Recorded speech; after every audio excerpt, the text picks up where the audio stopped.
Right, guys, welcome back to another episode of Crossing Swords. As always, I'm Andrew. And I'm here to educate in the most entertaining ways and teach you some things that maybe you didn't know about. But god damn it, you're grateful that you do now, or by the end of the pod you do. Right, well, this might work. Yeah, I mean, that did not work. No, it did at all. No sound. We're off to a good start, folks. Mastering the gear. Luckily, it's not about technology or our use and ability to master it. Today is Unsung Heroes. We are going to tell you about some people that you probably haven't heard of, and I use the word probably because some of you might. You're smart people. You listen to the pod. You got that one in the bag, but you might not have. And I really think you should have. I really feel like I've missed the brief on this one, to be honest. I feel like I've just ended up making a list of people in the public domain that I like. Yeah, look, I mean, sure. Does his list contain mostly supermodels? Maybe. Maybe. Entirely composed of supermodels, I'll have you know. Supermodels and drug dealers, right? Yeah, them two put together. If you can get a supermodel drug dealer, then you're in the money, really. I know, I've been trying for years. Apparently I don't have the body. But, you know. Don't worry, mate. You start going to KFC more often, you can make the money. Power to the people. Absolutely. If I may kick things off. Yeah, please do, because I feel like you've taken this far better than I have. There's one guy that kicked this all off. So this guy basically inspired the episode for me. He's someone I heard about years ago. Okay. Are you intimidated by my notes? Was that you were looking them up? I was looking at something down there. I don't know whether it was your note. To be honest, I couldn't read your handwriting if I wanted to. To be honest, I can't read my handwriting, so this will be interesting. But we'll see how we get on. The guy's name is Risto Reiti, and I apologise if I'm butchering that. Okay. And he basically, I heard about him a few years ago, and he just sort of inspired the whole episode. I was like, right, I've got to tell people about him. Okay. So he was born 3rd of February 1889 in Huitinen, Finland. He's Finnish. He was born to a peasant farming family, and he was one of 7 sons. So he's very working class. Yep. He didn't really want the peasant life or whatever, so he went to University of Helsinki to study law, and he graduated in 1909. In 1912, he qualified Master of Laws, so he took it to that next level. Oh, wow. In 1914, he went to Oxford to study maritime law, but World War I broke out, and ultimately he had to come back before he started. Okay. Whilst he was at university, he became good friends with one of the richest people in Finland named Alfred Kordelin, and he became his lawyer. Okay. And he was very much expected he would head up all of Alfred Kordelin's business interests. However, in 1917, a Russian Bolshevik took them all hostage. This is Kordelin. What's a Bolshevik? Right. Is it like a leader or something like that? I mean, basically like a sort of extremist. Okay, that's fine. No, I was just curious. I'd never heard the word Bolshevik, so thought it was worth asking. Sorry, guys, I'm a little bit under the weather, but we'll power through. If you see me, touching my nose, it's got nothing to do with the COVID. Whoa, I wasn't warned. No, it's definitely COVID. You're fine. All right, fair enough. You're right. It's only COVID. Just as I'm job hunting as well. So listen, 1917 took them all hostage. This is Roti, his wife, whom he'd married when he came back from Oxford. Right, this is the Russian and people have taken him, yeah? Russian extremists have taken him hostage and demanded that as his lawyer, Righty sign over all of Kordelin's financial interests. Righty refused. The whole thing devolved into a gunfight. Kordelin was killed. This is the rich Finnish dude, This is the rich Finnish dude. And Righty was saved simply by the fact that the guy who was aiming their gun at him had a malfunction. Misfired. And that was literally it. He was saved. He then joined an anti-Soviet liberal party called the National Progressive Party. Okay. And at 30 years old, in 1919, he became the second youngest MP in Finnish history. Okay. So he's quite an accomplished fellow. Very. He was an MP for 2 terms, 1919 to 1924 and 1924 to 1927. During that time, he did a bunch of shit, like a bunch of committees, he was really... He was a busy man. He was a trusted man as well, yeah. Yeah. In 1921, during his first stint, he was appointed finance minister. Again, one of the youngest. That's bearing in mind at that point he's 32. Yeah. And between 1923 and 1939, he was appointed the governor of the Bank of Finland. Okay. So like the head of the Bank of Finland. Yeah, so that did stop for a reason, which we'll get to. During his time as the finance minister and the governor of the bank, he had great international relations, and actually from the British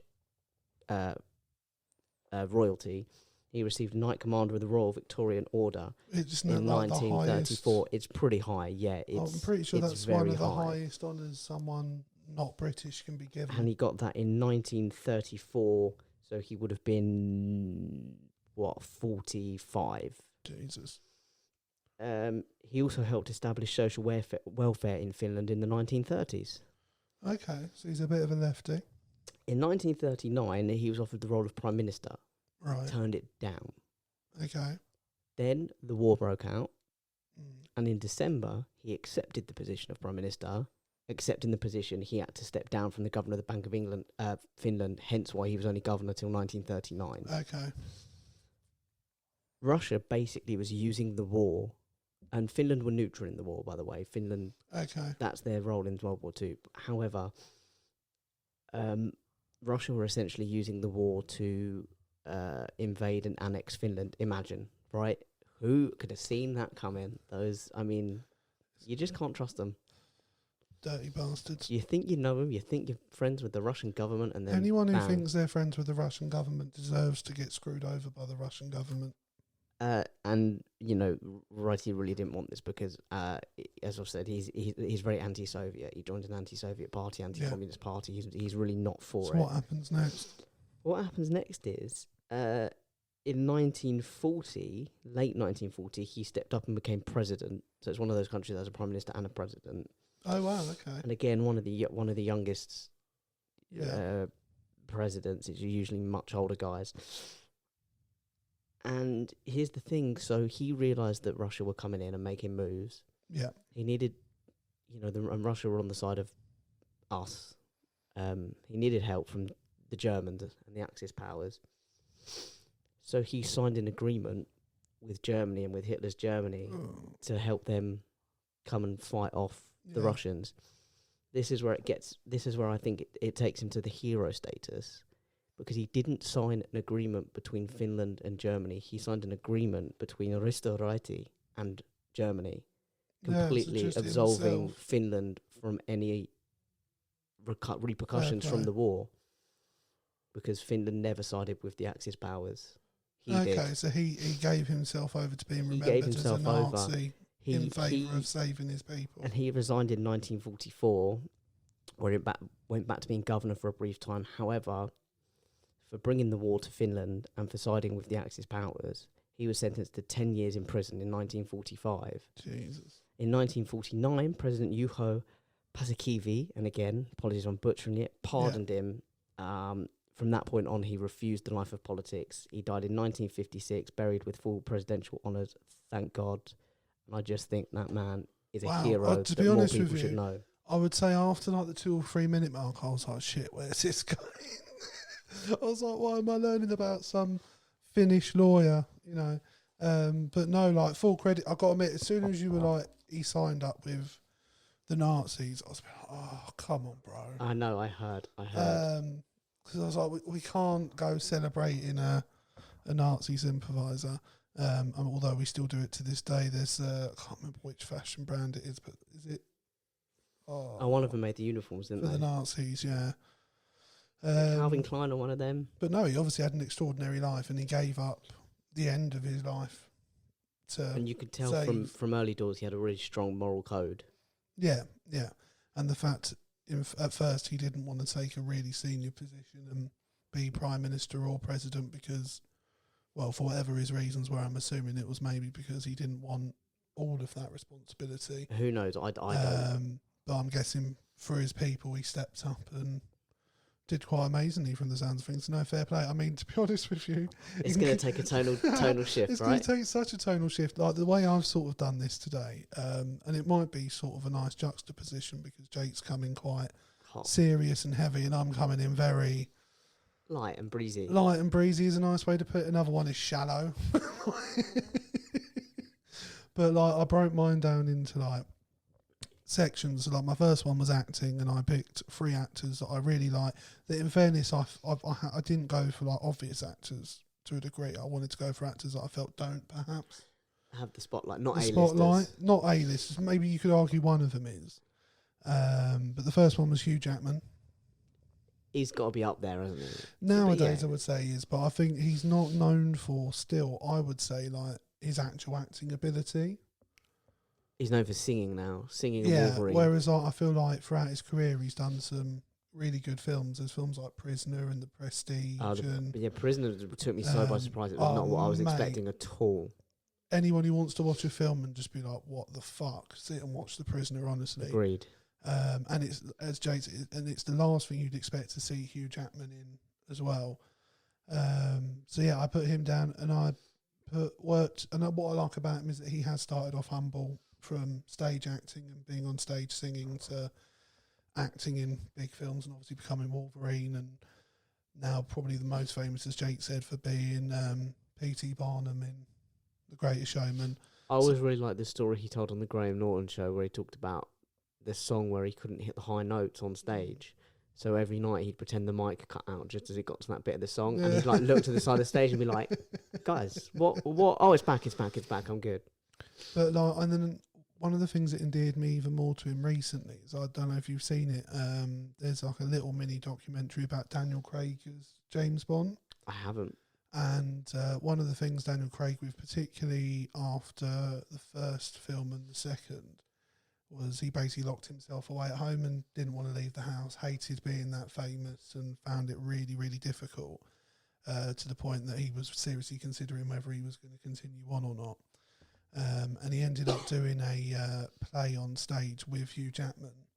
Okay. And they were the 2 main stars. And he said, having worked with Hugh, and he said his wife calls him the senator because he just goes out there and speaks to absolutely everybody, signs everyone's pictures, takes all the photos. And so it forced him at first, it's sort of a guilt thing of like, oh, fuck, I better go out there as well. But he said in the end it became something that was fun. He became more comfortable with it and made him feel comfortable continuing on as James Bond. It forces you to deal with it a little bit. Forces you to. So I just feel like he's an unappreciated actor. I'll go for that. Another one was Sir Ian McKellen. Love Sir I Ian. think Sir Ian is just as an actor, as a human being. I love how flamboyantly gay he is and flirty he is. And he's played some incredible iconic roles, not just from my childhood, but throughout my whole life. So. Yeah, I just think he's brilliant. Yeah, fair enough. And then the third one I put was Geoffrey Rush. Yeah, Rush definitely underappreciated. Although, did he win the Oscar for Shakespeare in Love, Best Supporting Actor? And he might have won Best Supporting Actor for The King's Speech. But he is no. I still don't think he's like appreciated by the Academy, sure, but maybe not by the common man. No. And then I put 3 honourable mentions: John Malkovich, Denzel Washington, and Liam Neeson. Love him. I mean, I would say if you've never seen the Liam Neeson clip from Life's Too Short, just type in Liam Neeson stand up, Life's Too Short, or just Liam Neeson. It's one of the funniest, 3-4 minutes that you will ever watch in your life. Really? Honestly, every time it makes me laugh out loud.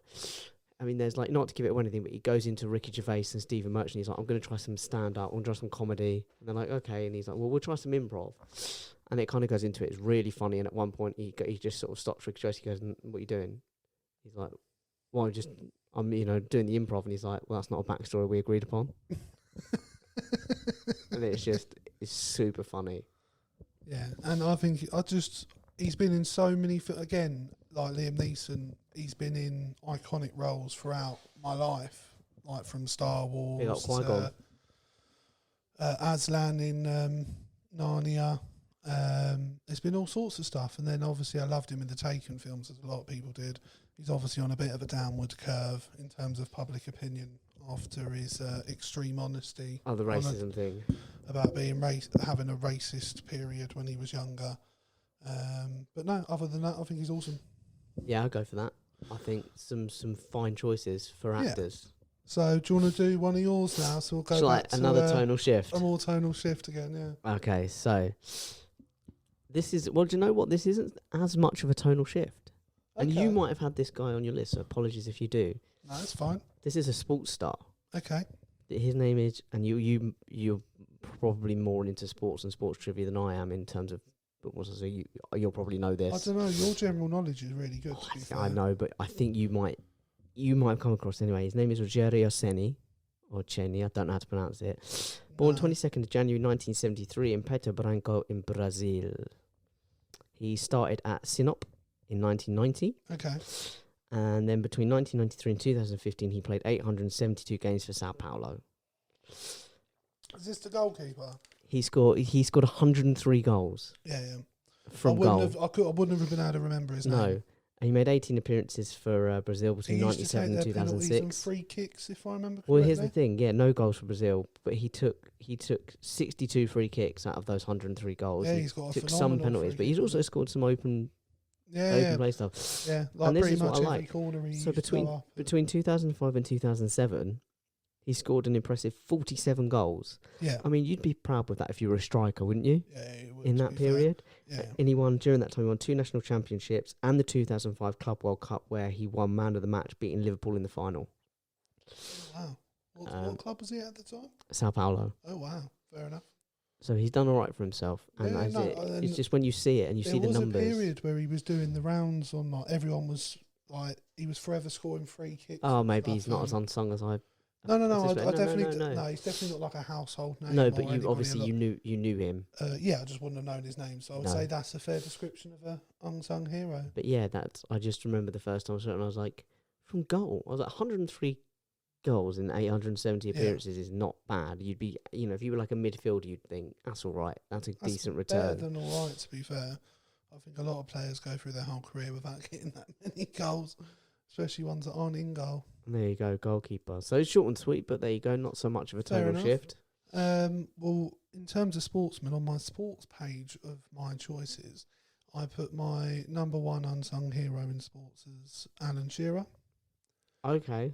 He was my favourite player growing up for quite a long time, because I enjoyed watching him play for England, because at the time it always felt like he was the only decent player. And like looking back, when you see his scoring record, there's no one who's touched him in the Premier League. No, fastest to 100 quite easily, isn't he? And he's like, to this day, he's still not been, considering the talent there's been in the league, the Sergio Aguero's of this world, Harry Kane, all of those, like Rooney, Thierry Henry, for all of those to have come and gone and not beat his record, I think is quite impressive. It's a crime, by the way, that Sergio Aguero's never won Premier League Player of the Year. Yeah. I mean, he's always competing against other players. Do you know what I think that. went against him? That he doesn't speak English. I genuinely think that's what went against. It never felt like, from a public persona and from what I've heard off of people I've watched online who know people at Man City, he was very engrossed in the local area, but for whatever reason chose not to learn English, and I think that went against him. Fair enough. And also, like, he scored a lot of goals and like some fantastic goals, but he was never I don't know.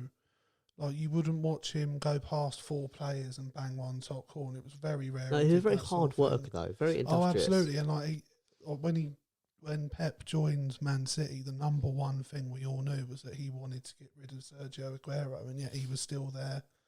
What was it, 3 years later? It's only this season that he's left. So, yeah. Then my number 2 was Wayne Rooney. I know obviously he's a huge household name, but I think in general there is a large percentage of the population he gets a lot of hate that do not like him, and I do. Like, look, I'm not going to sit here and try and defend all the shit he's done, because he's done some stupid shit. But I think when people like talk about him on a footballing level, I think that definitely comes into it. Well, yeah, I remember having a debate with someone who said, "Oh, he's shit for England. Like, he's literally England's top goal scorer. You do not get to 53 goals for your country without being good, at least decent." Yeah, and like, look, there's obviously arguments in there about friendly penalties, all that sort of thing, but it doesn't really matter if you look at his career overall.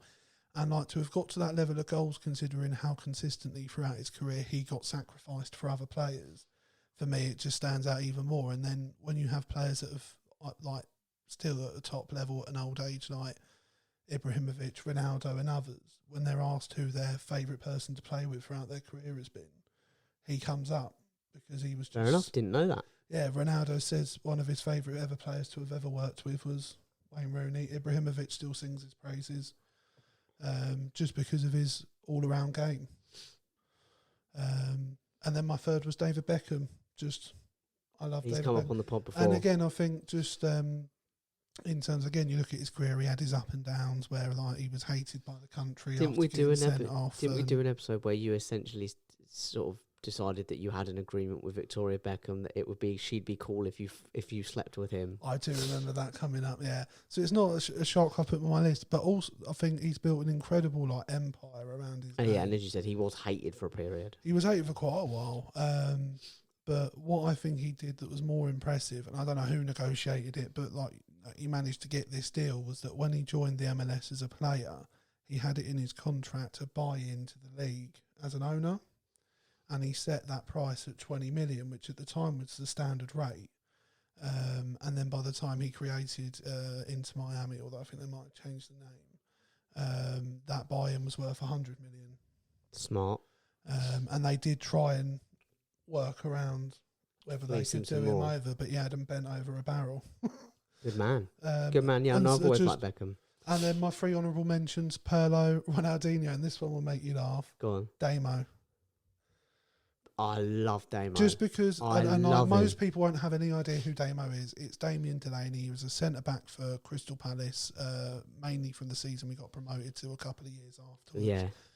And I just remember having only just become a season ticket holder, but I'd been to some Palace games before, and quite frankly, they weren't ever very any good, and that's not being horrible. It's just the truth of the matter at the time. No need to say it. But when Damo joined, it was like a team of average players, rogues. and he was a monster. He was a beast. He had an amazing pass The on crossfield ball. Yeah, the Damo crossfield ball. The amount of times I've been sat there watching just a diagonal 70-yarder pumped up the pitch.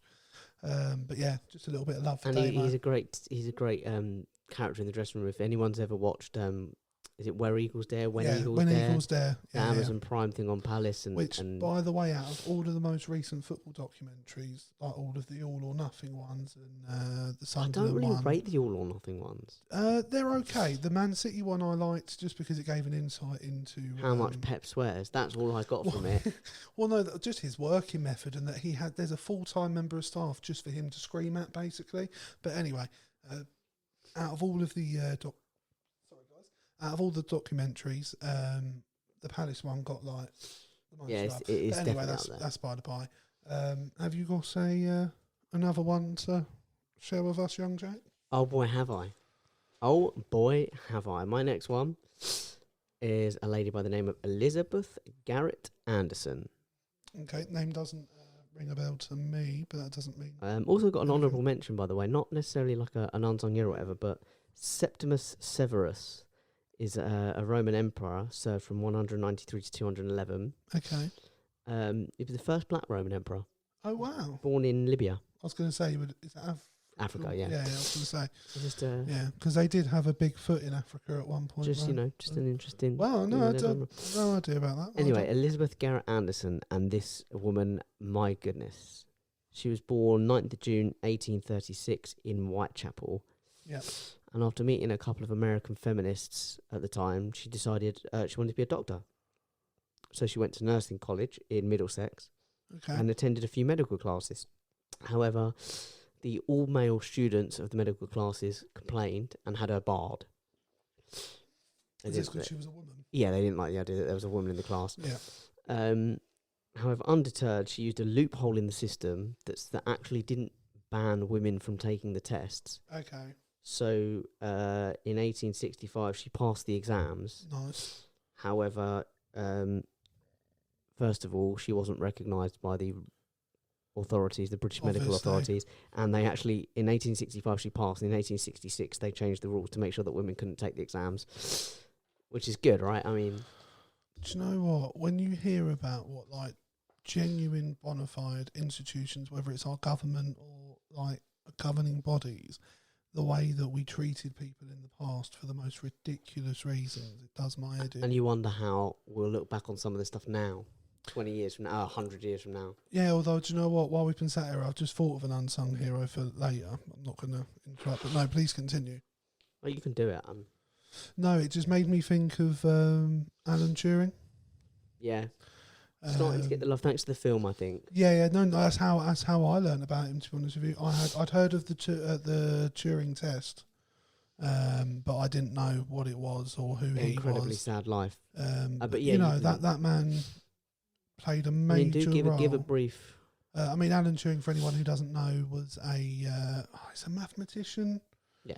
Mathematician, yeah, and he ended up working for the military trying to decode the Enigma machine, or the Enigma code rather, and he succeeded because of his success. And it wasn't on his own; obviously, he had a team, but it was because of him, and that allowed them to make the plan for D-Day and to change the tide of the war and inevitably lead us on to win.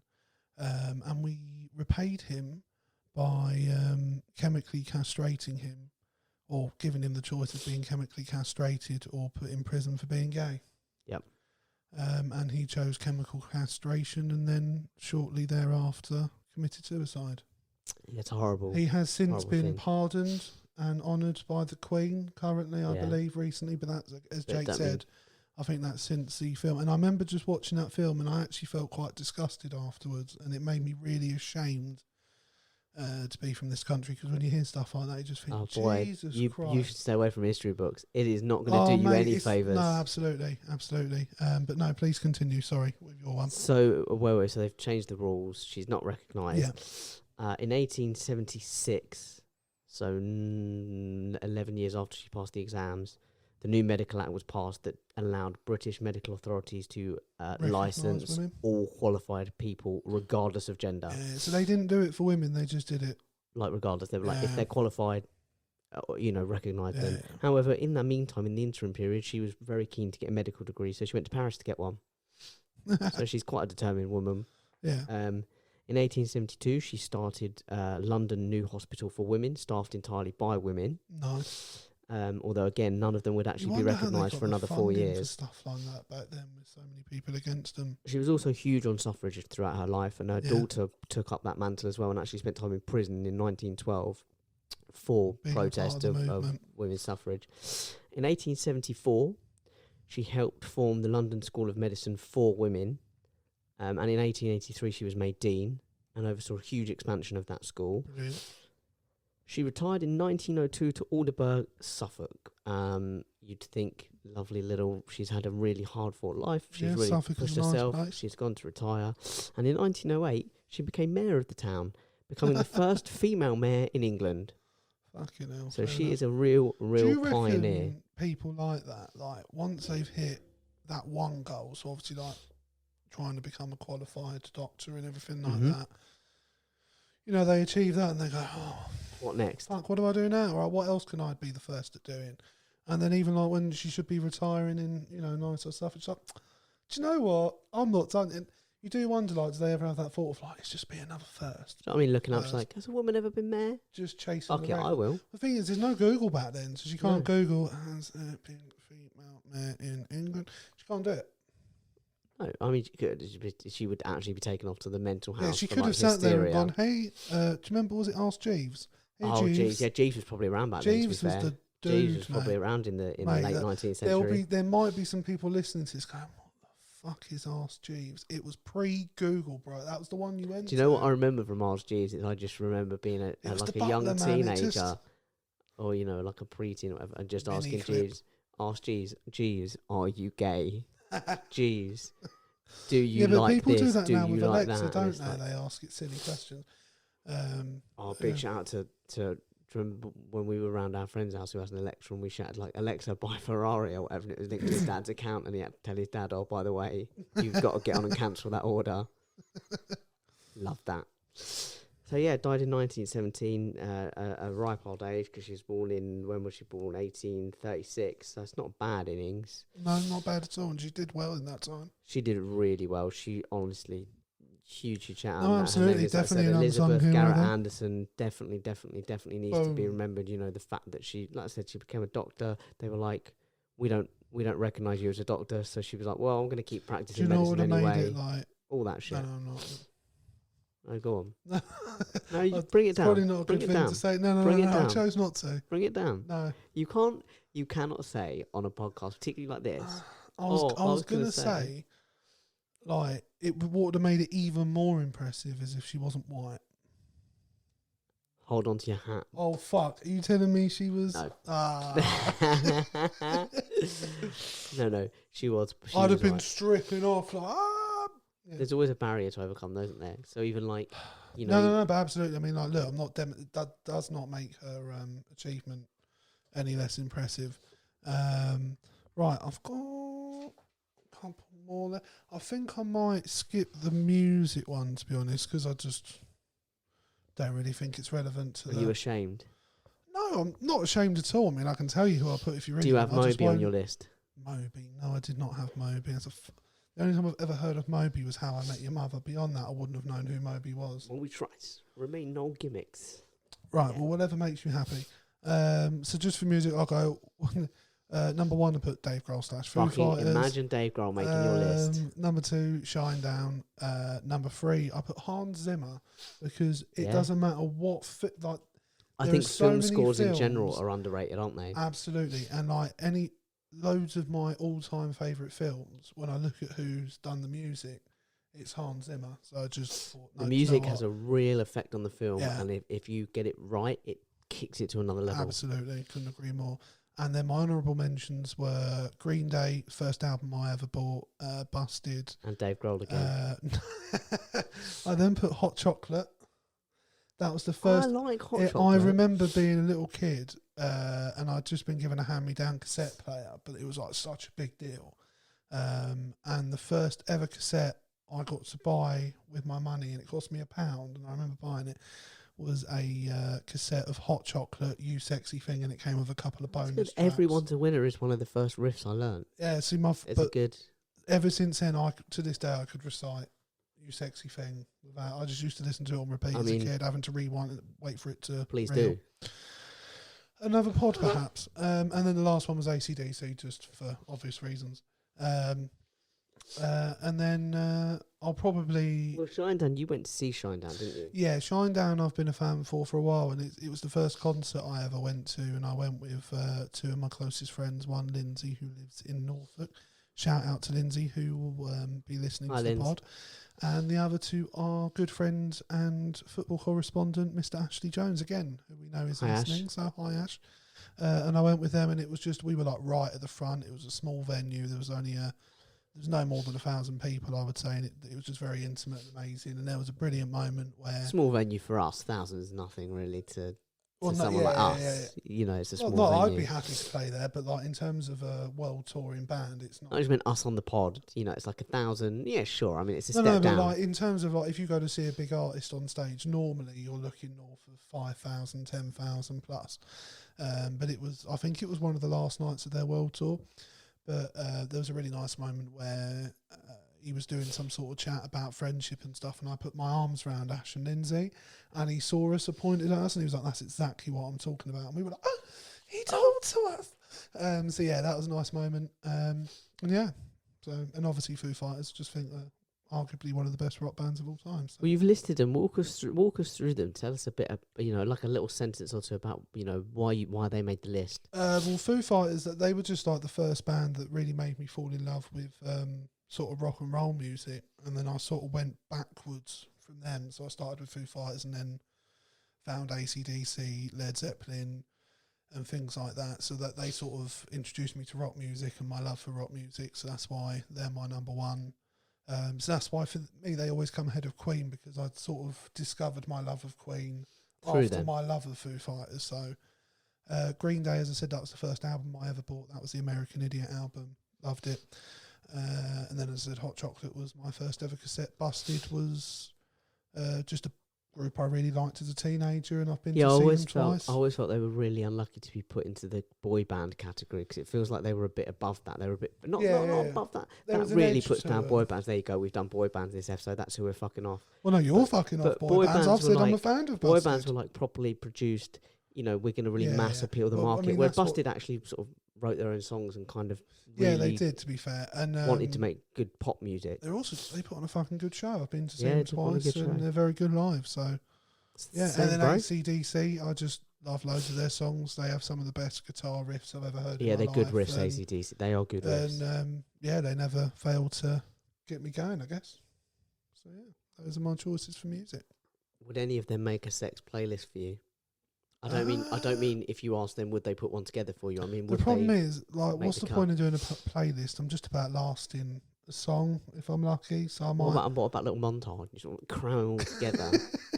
I know, and I haven't got the editing skills, as those who watch this will know, to pull off that sort of Bro, thing. don't do yourself down. Don't do yourself down. I'm not that sort of good though. So yeah, those are those ones. What's your next one? My next one, we're going back to the world of sport, sort of. Okay, cool. So some of you may or may not know this name when I say it out loud. Walter Tull. That's Tull, Tull. Doesn't ring a bell. Born 28th of April 1888 in Folkestone, Kent. In 1909 to 1911, he played for Tottenham Hotspur. Okay. And in 1911 to 1914, the larger part of his career he played for Northampton Town. Okay. World War One broke out in 1914, as we all know. Please tell me He was a war had hero. a very good career in the army. Yep. He became sergeant. Okay. Then he started training to be an officer. Yep. There was a problem. He's black. Oh, okay. However, a committee decided to allow it, Okay. and he became the first ever black British officer. And he led several successful campaigns, mostly through Italy, Yep. including leading plenty of white guys as well, white soldiers. And And it that- was a the very thing is, impressive like, thing. Describing it as you do, and this isn't a dig at you at all, and it would be the same if I was doing it. It's minimalising his life. Yeah, It's you can't trivialising it, not understand how minimalising big it. that would have been Huge. to be a black Huge. man back then. I mean, I wouldn't say even now, obviously not, but especially back then, it was. Oh, mate, can you imagine the abuse he'd have been getting from his own people? And Well, that's the thing that from people that weren't working under him, abuse, but actually his own soldiers. they would have followed him quite They loyally. really liked him. They were really Yeah. fond of him, and they spoke very, very highly of him. Sadly, on the 25th of March, 1918, in northern France, he led his men, as was ordered, for a push into no man's land. Nobody was ever recovered. That's sad. He never made it back. But he was a true hero, a war, a Yeah. military hero. And And you said if he was the just, first ever black well, this is the thing. If officer. you just read his military career, you think that is a very successful and honoured And it military was in a career. short space of time, Then I you add bet. the idea that he was black, Yeah.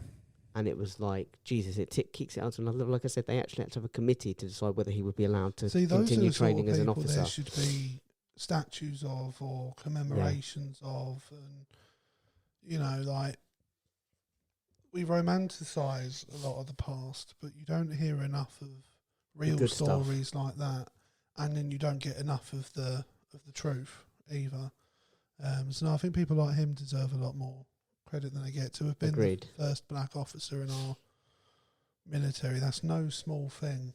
It's no small thing at all. It's really not. And like I said, he was obviously. You must be doing something right to even be put forward for. Yeah, to for train them as to an have even officer, considered him at given that all, he must have they'd been have an known. outstanding soldier. All of his superiors would have known. I've never seen a black officer. Yeah. Even if they don't know that there's never been one, they know that they've never worked with one. So to suggest Well, this do you guy, know what that tells me is that there is always enough people to know racism is wrong, even Yeah. when it's widely accepted. Because in general, I like to believe people are decent. So no, that's a good one. I like that. oh good, I'm pleased. No, do you know what? I'm actually not minding the way this has worked out today. Actually, when you told me, like, particularly when I started hearing your first one, I was like, oh, do you know what? Mine are really like, but no, I think it's a nice balance because we go from sort of hot, cold, Yeah, light, dark. It's quite nice. So my next ones I did comedy, and I put Ricky Gervais as number one. And again, I know, like, in terms of a bit like Jeffrey Rush, in terms of the people involved in that industry, I would say, recognise Ricky Gervais as a top comedian, writer, and comedic actor and director.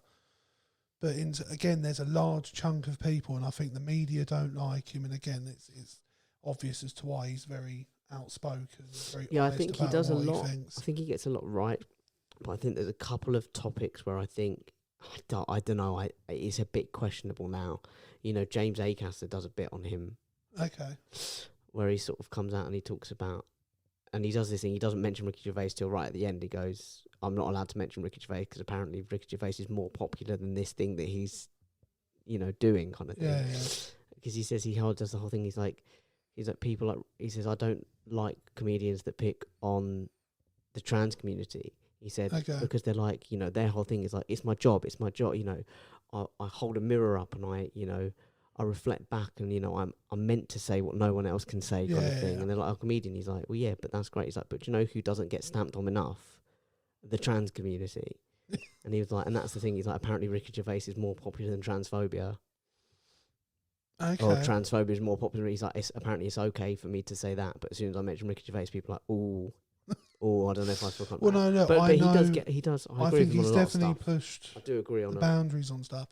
Having like listened to Ricky Gervais talk about like how he jokes and how he structures it, that changed my thinking on it, because before I'd just heard like, oh, he made a joke about the Holocaust and stuff like that, without having actually even heard it. And like even now, like my mum before couldn't stand him, but having been exposed to stuff that she's had to watch just because I've had it on or whatever, she's gone, do you know what, he's actually... You saying about the Holocaust, do you know my favourite Holocaust joke? I'm sure you know it. Is it the David Baddiel David one? Baddiel one. Yeah, It's you had such, to be there. it's such a good I joke. can't remember the joke, but I remember when I heard it, I was like, yeah, that is... Well, it's just, you know, Jewish guy gets to heaven, makes a joke about the Holocaust to God, and God's like, oh... That's not I funny. don't know about that. And he's like, oh, well, no, I guess you had to be there, kind of thing. And it's like... and then I think... I just think he's a brilliant writer. Like, I've fallen in love with Afterlife. I don't know if you've watched it. Yeah, I think it's all right. And I know obviously it's a very widely popular show. But I tell you what, it was the scene that got me. It's because he's not afraid to be emotional with it. Like, there was a bit... he meets an old lady and talks to her a lot on the bench in the graveyard. And there's a bit where he talks about that he couldn't hold it together for his wife and that he broke down and he'd wished he'd given it to her. And the first time I saw that scene, it's a very similar thing to how I feel with my dad when he was unwell. And it just absolutely floored me, and I like broke down into tears. And it's just, there's not many people on the planet that can write to that standard.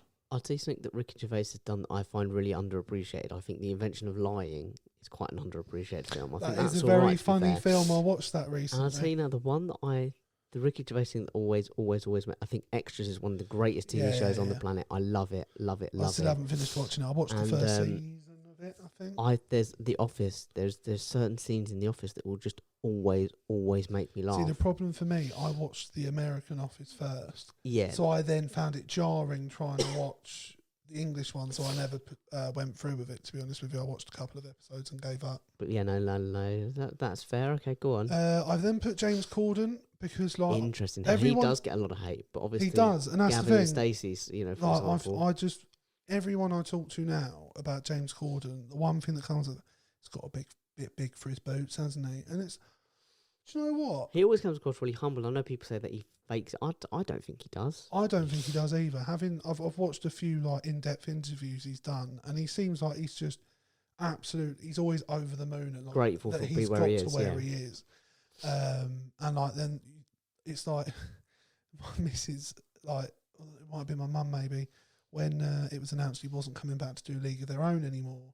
They were like, oh, fucking typical. And him and Jack Whitehall, the both of them. Fucking got too big. It's like, no, they're moving on with their careers. No, he's contracted to do a job that prevents him doing that one. It's that simple. So no, I think, and Gavin and Stacey is up there with Extras as one of the greatest sitcoms. I love Gavin and Stacey, and then it's everything that came after it as well. It's the sketches. My all-time favourite TV sketch probably is the George Michael one. Yeah, the comic relief, karaoke. And not just that bit that you've then got the round table where you've got. There was Justin Bieber, Ringo Starr, Paul McCartney. They had like all of JLS Oh, involved. I will, just going back to Ricky Gervais, he did my favourite ever Red Nose Day appeal, comic relief appeal. What one was that? Where they're sitting in it cuts back and they're in the studio, and Stephen Merchant comes along and he's like, "Oh, you're right, mate. What are you doing?" He's like, "I'm doing the." He's like, "Don't you have to come out to Africa?" He's like, "There's no point, is there? Just doing it. They don't know the difference." And then it holds, Jamie Oliver comes along. He's like, "Oh, can I jump in?" And you've got all of them crammed into this fake tent studio, and hearing about this guy tell him about this really touching story. It's just brilliant. As every celebrity turns up, they're like, "Oh yeah, can I have a bit of that?" Yeah, very, very, very good. Go on. Who else? Greg Davies. Taskmaster. Yeah. The Taskmaster. Yeah. He makes that. I can see why they demoted Alex Horne. Was he the head of it then? So the origins of Taskmaster was it was him and his mates, like their stupid games, wasn't it? Well, it was his Edinburgh show. It was his show, Edinburgh Fringe. So he did it with some of the TV execs around the world. So in the build up to the thing, he got all these TV execs to it, which is very clever. Gets them on board, right? Yeah. And then they picked it up, but they were obviously like, "Look, you can be the little guy that does this task, but we need someone." There's no one else who could have done what Greg Davies does. Agreed. And to be fair, I think Alex Horne is perfect on it. Sometimes I watch it if I'm like in a bit of a sad mood. I'm like, he needs to stop being so horrible to him. But other than that, I just think it's and like, look, ultimately, yes, it's sad someone who created something amazing doesn't get to be the main face of it. But he's sat there, right? But like, he would have made money from this. His career will be secure for quite a while. And I just think, and then on top of that, I think Greg Davies is a very good stand-up comedian as well. Yeah. And obviously, iconically for, I'd say, our generation, he was Mr. Gilbert. Mr. Gilbert in the In-Betweeners, which again, he just plays no a one else scary could have done it, so well. And then on top of that, whenever he's on a show like Graham Norton, he's got some anecdotes, the hasn't he? stories, mate, and he'll tell them in front of Ryan Gosling, whoever. He just doesn't care. Yeah, no, I like Greg Davies, and Greg Davies does make the way he works the dynamics with the contestants on Taskmaster. And you and I both, when he breaks their it's hearts, one of the best shows on TV. Oh, mate. It's one of the only shows I will sit down and make sure I watch. Yeah, if anyone hasn't watched Taskmaster, I beg you to watch it. It doesn't matter who's on it, because there's been some season where I've been like, I'm not sure about Ash and Alex, who Alex never watches anyway. We know that he never listens. I was trying to get them to watch it because I was trying to get them to. You've seen it all, right? So the Joe Wilkinson potato in the whole task. Mate, I was like, this is one of the greatest moments on telly. Yeah. You have to watch it. You have to. Don't spoil it for him, because it's Doc Brown and John Richardson afterwards. Anyone who hasn't watched it, please just go and watch. And it will get you into it. I promise. Watch the Joe Wilkinson episode with the potato throwing. Yeah, and it's Doc Brown and John Richardson afterwards. And I just love make Doc Brown as well. To be fair, Doc Brown's a legend. Yeah, but yeah, there's never been a disappointing episode. There's always a moment in it where you start laughing. Yeah, always. You go, because it's very clever as well. Because as well as laughing, you're like, "Why are you doing that?" You start thinking, "What would I do? How would I do it?" The fascinating thing for me is how different everyone's approach is. I mean, you find out that David Baddiel, for example, one of the very intelligent, very intellectual, the least practical person on the planet. Yeah, and I mean, there's something wrong in his head where, so there's a story about this. So there's an episode with Ed Gamble. I've heard him talking about it, and he said there was a lasso task where they had to lasso Alex. And they said, and that was a what do you call it? Sudden death task. What do they call it? Tiebreaker task. Yeah. And then during the main filming, they said, we're doing we're setting up for the lasso task. And he said, but that was a tiebreaker. And then he said, the first thought he had was, David Baddiel's fucked it. And it's so good, they've got to show it. And you know what it was? It was David Baddiel. He decided that the best thing to do, he's like, the best thing to do is put some weight on it. So he tied wooden spoons around the edge of the lasso, and it's like, what is wrong with you? In what way did you think that helped? Because he did one, it didn't work, and he was like, I need more. And it was like, there's something wrong in his head. But anyway, loved it. And then my honourable mentions for comedy were Russell Kane and Joe Lycett. Okay, I love Joe Lycett. I must have big fan. Love his show, Joe Lycett's Got Your Back. He has some great titles, by the way. What for his stage shows? That's the way. Joe Lycett. Yeah, all that. All of those, they're brilliant. And I just think, do you know what? It's funny. I was watching it, and I said to my mum, he reminds me of Julian Clary. Yeah, camp. And my mum was like, "That was exactly camp, but dry." Yeah, and he's just very quick-witted, fantastic sense of humour, very good on stage. And yeah, I just think he's brilliant. Yeah, So, big fan. And you've seen Russell Kane as well, haven't you? I have seen Russell Kane, and I love a few of his podcasts. He hasn't done them for a while, to be fair.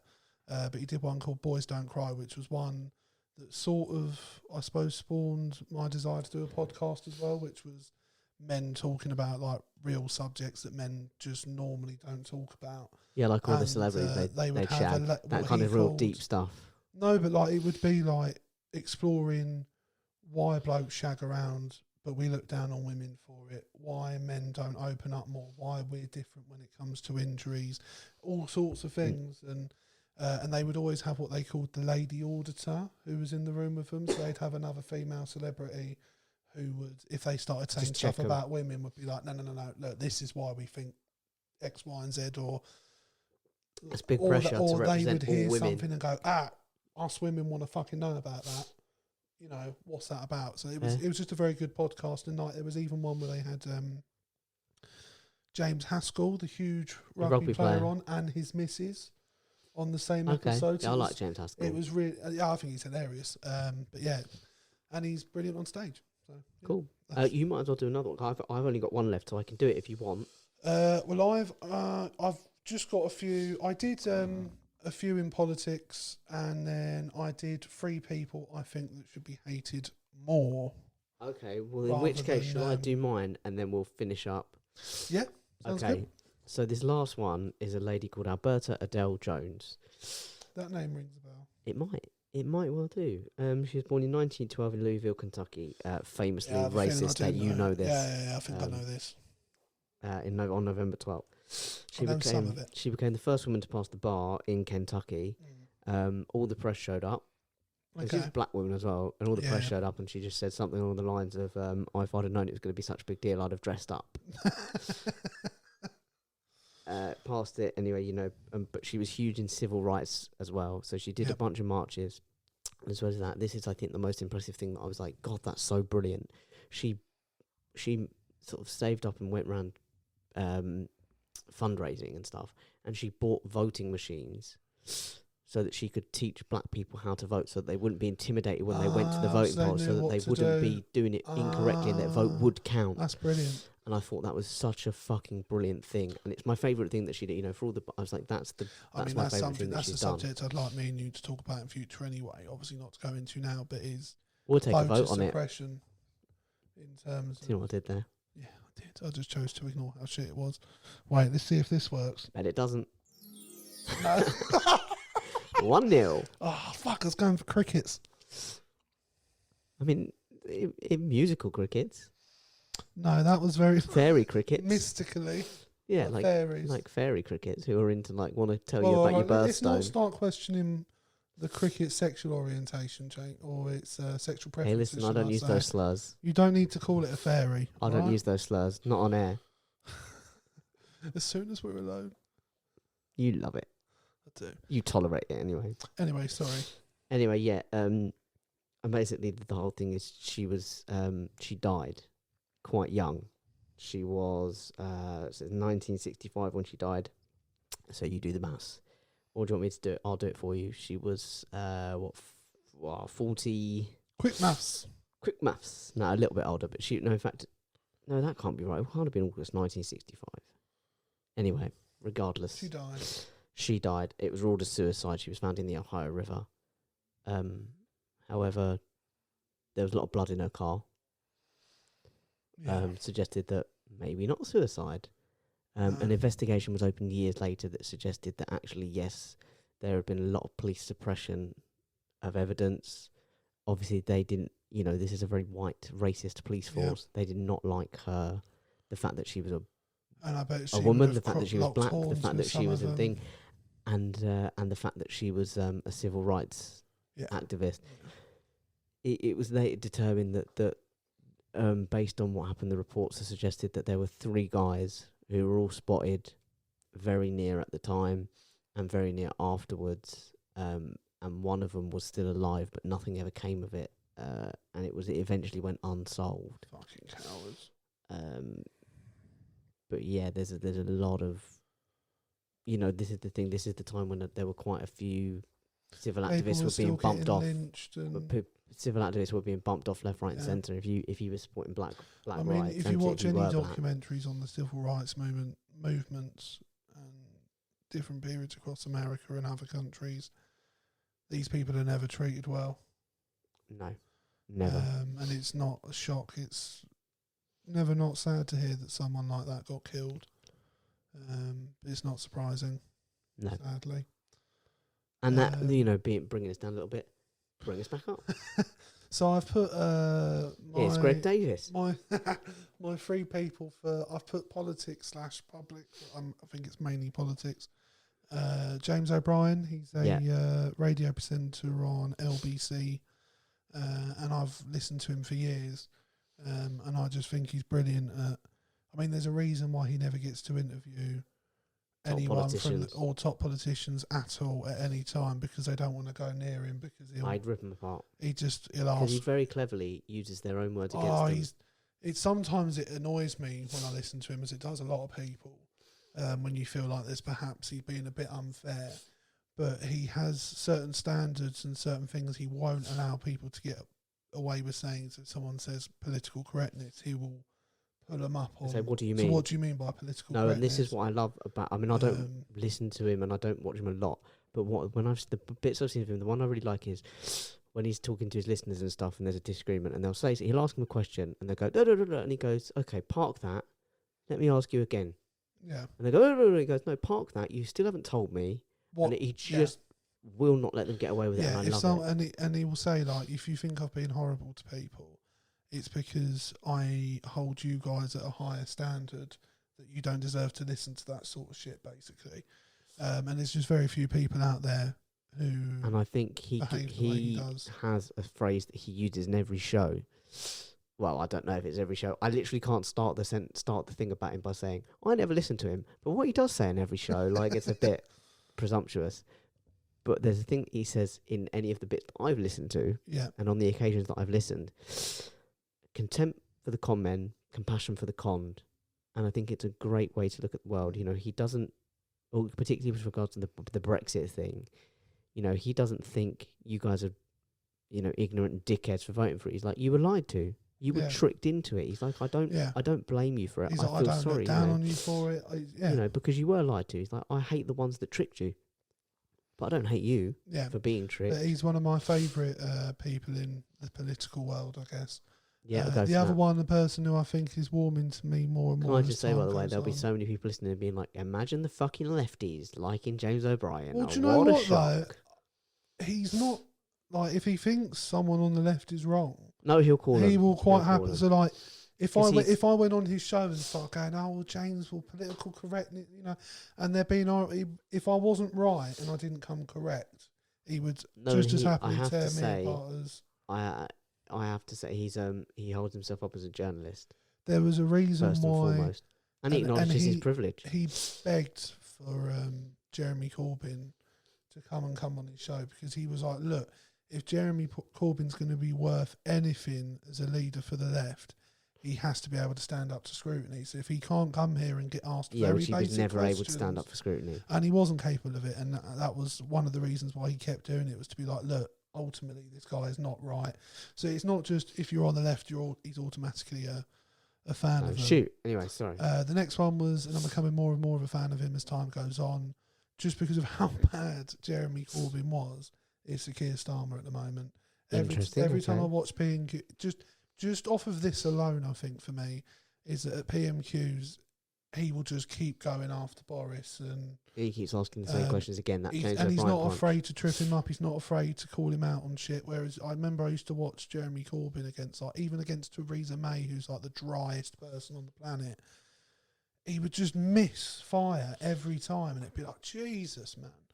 I don't think he does. Arguably, I don't think he does enough outside of PMQs. That's a fair assessment, I would say. He's not. He comes alive on those Wednesdays, no doubt. Anytime I've seen it. I think a part of that, I could be wrong, I'm optimistically thinking is COVID, because perhaps he doesn't want to be seen going up and down the country constantly, because obviously just on a COVID level, people be like, oh, he shouldn't be mixing with that many people, So the third one was, and it's more for his past actions rather than his current is Russell Brand. I used to love his show The Trues he did on True News. YouTube, and it just became such a big thing in terms of like he was interviewing Ed Miliband when he was running for PM. So like he managed to take this tiny little YouTube channel and turn it into this. It was something that was genuinely relevant. Russell election Brand as well. and, I really like. There's a YouTube thing that I really like from the First We Feast channel called Hot Ones with Sean Evans, one of the greatest hosts of all time, by the way, second only to you and me, obviously. And he went on the show, nailed it. Yeah. Didn't really sweat. Like you get so many celebrities have been like almost hallucinogenic. Did a little bit react, but this is a man who's done hard drugs for some of his life. He didn't react. There was a super fan who ranks all of the episodes and the people, the guests. Russell knew about this going into it, and he decided to serenade him on the channel. And he was like, "Bread Baker," and he's like, and then he came back, and then he decided to come back and do it again during the pandemic. Again, nailed it. Again, sang to the super fan. It was like, I just fucking love the man. I think Russell Brand's brilliant. I just think, and he wears what. Obviously, to be honest, with what he got up to in his younger years, there's nothing you can really hide from, I guess. But there's a lot of people like, and I'm not. This isn't me digging him out, but because I love him, Robert Downey Jr. It's not something you're ever going to hear him talk about in an interview. The drug prison past is kind of forgotten. Yeah, it's that never happened, pretty much. So that's one of the things I respect about Russell Brand is it's very much on display. Do you know what I mean? Embraces it, yeah. Yeah, and I think that's a better way to deal with it, because then he can be seen as, oh, well, look, there is another side to being an addict. Whatever your addiction of choice is, there is another side to it that you can come through it. And then my honourable mention, and it's not like, this is why I put public, because it's not so much a political one, is Joe Rogan. Now, this is an interesting one. I can't really comment on this because I've never listened to an episode or what. The only bits I've seen, I don't really like. That's so fair. The main reason I put him on there is because I've seen numerous different things from his podcast that I like. Things like he'll have people on that he doesn't agree with just because he wants to hear their side of it and understand where their brain's coming on it. He'll go to task on someone if he genuinely disagrees with them. He'll just like, I don't ever feel like you can get with a lot of hosts, and I don't think we're like this, where they try and impose themselves on the people that's opposite them, and I haven't seen a mentally or sexually. Mentally, I would say. No, we're not or like even that. just No, we're trying not to make like sure that. they're leading the discussion. Yeah, we're not like that. Sexually, maybe, but that's not maybe. Not mentally. But again, even with some presenters, you feel like they're slightly intimidated by the person they're speaking to, and it doesn't seem to matter. Well, it takes me to someone like Andrew Marr. Whenever I see him, and I just think it's all, you just want it to be about you. Shit once, to be honest. You just want it to be about you. Ask the fucking questions. Don't let them get away with answers. Yeah. You know, it's like. But yeah, I mean that's a different subject. You're not interviewing them. You're putting yourself forward and going, "Look how great I am." But also, he's done things like he's quite a big, muscly guy, and there's been episodes where he'll like burst into tears on the podcast, and it's not like a big deal. Getting high helps. Yeah. Well, no, I'm not knocking it. In one of them, I don't think he did, because the other guy was teetotal for the month. So, like, he respects what the other person's doing, and it was just these two blokes. They were talking about dogs they'd had throughout their life, and when they were talking about how they died, they were both bawling their eyes, and they're like full on crying, but neither of them like made a big deal out of it. It was just sort of that was a nice moment, and I don't think you see enough of that. And I just I'll go for that. I feel like the space he provides with his podcast is very much one of openness and curiosity. I will say this, if Joe Rogan decides to promote us on his podcast, I like him again. I'm not going to take that away. But yeah, so that was my last one. And just to the people we should hate more. For me, the people I think we should hate more. Number one, and it was really hard not to put number two at number one, but it's Piers Morgan. Yeah, he's gone back to being a dick now. There was a bit during the pandemic. Do you know what? No, there was. All right, yeah, I'll give you it slightly, because I can't remember what it was, but there was something he did where I went, there is actually a nice bloke under there. But everything else I've ever seen of him just makes me go, oh, you're just morally reprehensible. And his behaviour recently, because like he dug out that young tennis player, Emma Raducanu. Emma Raducanu, yeah. And Naomi Osaka in the same yeah, tournament. and he dug her out previously, and then was jumping on the bandwagon. Yeah, he when she did the won the Olympics Open. thing. No, I'll tell you what he is, though. He is a clickbait human being. Yeah. And it's really disappointing. I remember listening to, funnily enough, mentioning one of my previous people, James O'Brien, interview him on his podcast. I thought Piers Morgan was more intelligent than he actually is. Because when him and James started arguing over something, it was like, no, you're genuine. You are clickbaity. There's no real depth there. No. So yeah, I just think he's Okay, number 2. Who could have been Bojo. at the top? Bojo, yeah, prick. It's Dangerous. It beggars belief to me how many people I still talk to who are like, do you know what? I think he's done his best, and it's like, No, he absolutely well, hasn't. even if that's the case, you can't say his best is good enough. Yeah. Yeah, that's the argument. If that's his best, fuck then, me. I mean, yeah. And then I put number 3 again, Dominic Raab. I just think like not enough people know how big a bellend that man is, and I know he sort of had a demotion in the last week as of recording. But yeah, I'm going to say still deputy PM. Yeah, if Boris dies tomorrow, Fingers crossed. Dominic Raab. No, I don't know. That's this hard, is the thing about this government from our perspective is that there's a it's like no-win scenario. it's like we'll get rid of him. It's like great. Who's coming in? And more shit. And this is the thing. This shows like the journey I've had to go on in terms of when I first got into politics. Because one of the reasons I voted to leave the EU, as ridiculous as this will sound, was because I heard that it meant David Cameron and George Osborne would be forced to resign. And then it was only afterwards I found out what that actually meant. And what that actually meant was another Tory came in my head because I didn't know. I was like, there's another election. That's not how it works. So yeah, and then my honourable mention was Nigel Farage. Nigel Farage, is he not? He's not a decent bloke that you can have a pint with. No, he's not. I like if he asked me to have a drink with him, I'd smack him round the face with it. Fair, I would. Just not a nice person. Yeah, and I think What I like is that if anyone who listens to the pod likes Nigel Farage, Dominic Raab, or Piers Morgan, or Boris Johnson, what I like about Nigel Farage is his popularity has waned so much that when he slagged off the RNLI for helping fucking save lives, which is their job, by the way, their purpose, but their migrant lives and helping them save lives, when he slagged them off, they actually had a record number of donations. Good. And I love that that's how it worked. And I'm glad to hear that fucking, is it GB News they're all a part of? It's falling apart by the sounds of things. Yeah, I saw a great... let's hope that happens. I saw a great bit on Question Time recently where someone was talking to Andrew Neil and he was like, well, about GB News, and Fiona Bruce went, okay, you need to tell the audience what GB News is. He went, well, people don't know. She's like, well, according to the viewing figures, no, they don't. And I thought that was a great unintentional, because I genuinely don't believe Fiona Bruce has this in there on a professional level, but it was a great unintentional slam. Yeah, absolutely. But no, I quite enjoyed that, actually, to be honest. It was educational, it was informative. Yeah, I really like the ones you brought in, to be fair. And thank you.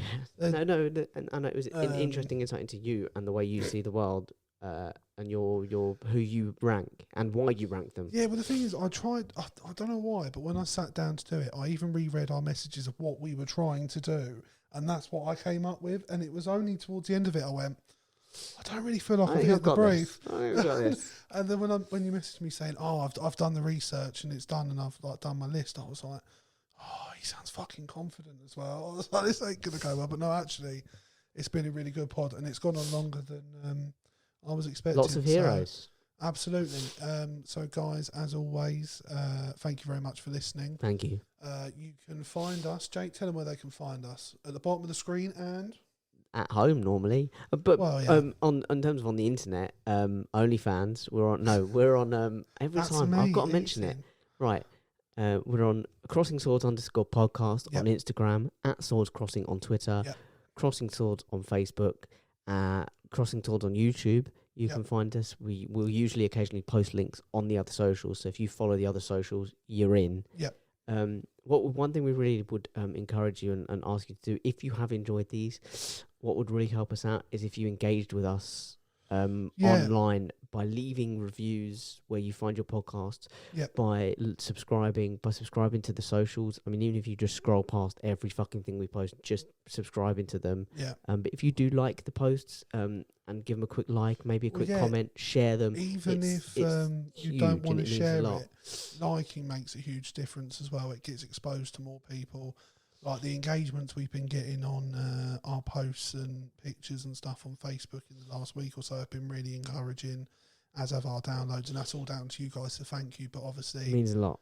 It does mean a lot, but obviously there's more work to be done. We want to reach as many people as possible, and obviously the more people we reach, the better the quality will be, because with reach comes, responsibility, so it has to improve. And yeah, it's better for everyone. It's better for us because we feel better about doing it because it's going well. It's going well, and obviously, the better it does, the better it is for you guys and for us. So yeah, it means a lot, and it would mean an awful lot more if you. It wouldn't affect how much it means to us. It still means a lot, but it would mean a lot if you just went that extra step, just started liking the post, following us. I mean, like, look, I'll throw it out there. The dream is for us to have our own studio someday. Do you know what I mean? Like have our own room properly set up and our own sort of decor. Mics in one side, bondage gear on the other. Absolutely. That kind of thing. Yeah, absolutely. So yeah, guys, again, thank you as always. Share, like, subscribe. Yeah, share it, review, share it. And we'll catch you on the flip flop. Much love.